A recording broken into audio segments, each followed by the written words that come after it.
হাজার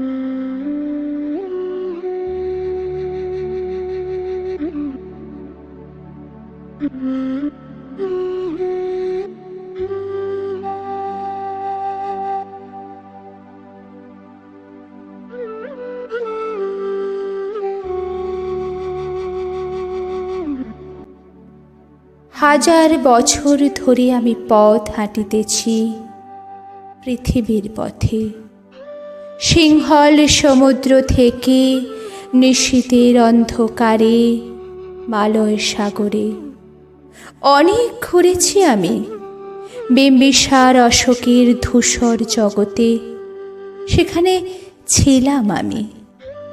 আরও দূর অন্ধকারের বিদর্ভ নগরে আমি ক্লান্ত প্রাণ এক।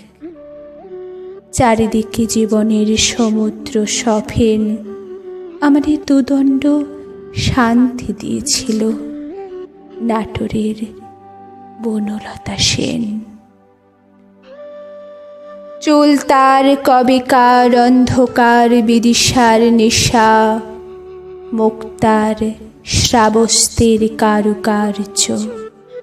অতি দূর সমুদ্রের পর হাল ভেঙে যে নাবিক হারাইছে দিশা, সবুজ ঘাসের দেশ যখন সে চোখে দেখে দারুচিনি দ্বীপের ভেতর, তেমনি দেখেছি তারে অন্ধকারে। বলেছে সে, এতদিন কোথায় ছিলেন?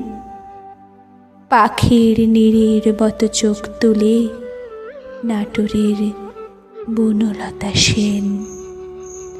সমস্ত দিনের শেষে শিশিরের শব্দের মতন সন্ধ্যা আসে, ডানায় রৌদ্রের গন্ধ মুছে ফেলে চিল। পৃথিবীর সব রং নিভে গেলে পাণ্ডুলিপি করে আয়োজন।